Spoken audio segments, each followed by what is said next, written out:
In an effort to allow more persons to take advantage of the 75% concession on the barrels for the Christmas season, 2 additional sheds have been established at the 2 major ports here. One of the sheds has been established at the Kingstown port, while the other is at Camden Park. Comptroller of the Customs and Excise Department, Grenville John, told SVG-TV News the measure will also help to make the flow of barrels coming into both ports less burdensome. Since 2001, the government has afforded Vincentians the concession on the barrels during the Christmas season. John is, however, making it clear that the concession is only applicable for 3 barrels per household. We have a warehouse in Camden Park where persons can go to clear their barrels, and we have also opened a station at the Geese shed. And this, as I said, in close collaboration with the Port Authority.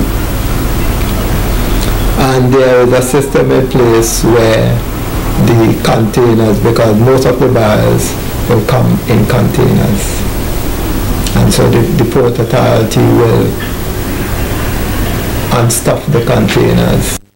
The head of Customs also pointed out that the department will be extending its opening hours to serve persons better, most notably on weekends. On Saturdays, normally we close at 12 on Saturdays, but during this period we'll be open. There's a schedule from the Port Authority which we are going to open up until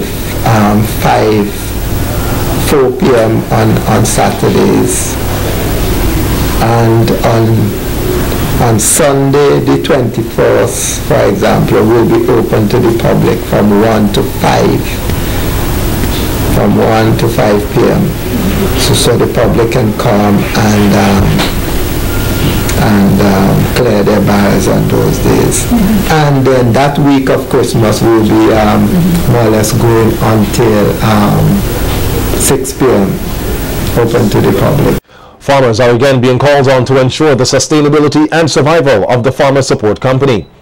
Speaking to members of the media earlier this week, Minister of Agriculture Somoto Caesar says since the company commenced its loan program, a number of farmers have benefited from the allotted $6 million injected by the government.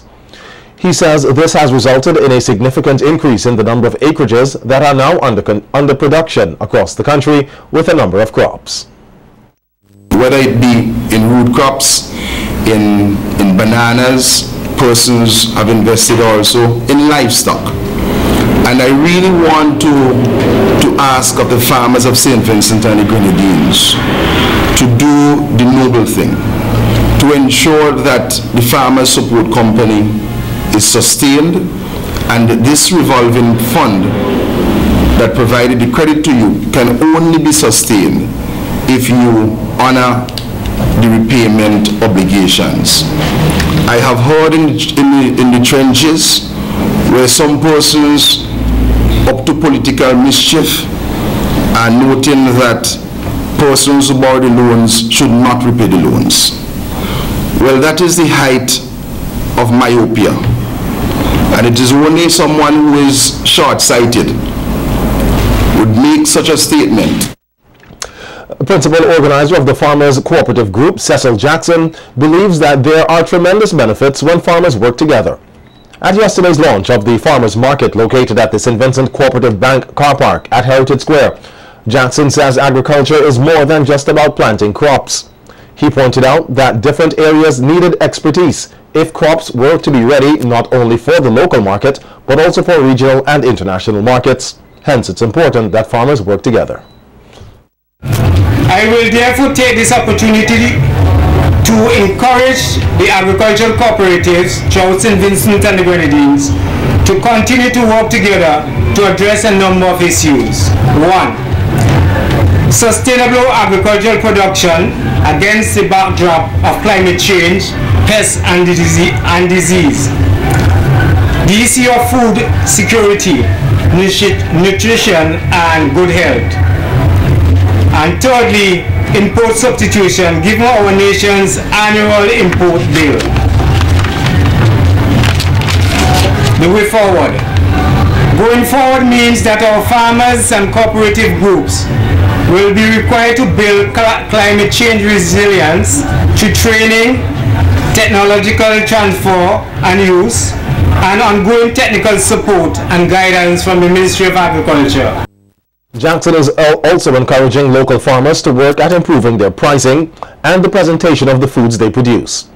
He stated that though local foods contain less chemicals and are much healthier than most of which is imported, presentation is something that is lacking. Let us make use of our local fruits and vegetables and be more serious about our nutrition and health. As farmers and vendors, we must improve our packaging and display of our agricultural produce. The price, I believe, should be more affordable to all consumers. Let us all strive to make a difference in the lives of our citizens. The Royal St. Vincent and the Grenadines Police Force yesterday held its annual exhibition as part of efforts to make the public more aware of how they can better protect themselves from criminals this Christmas season. The event, which took place outside the Central Police Station in capital Kingstown, saw a number of businesses involved in security as well as the various departments of the force sharing tips and displaying tools in their crime-fighting operations. Coordinator of the event, Station Sergeant Cheryl James, said a similar exhibition was held earlier this year during the carnival season.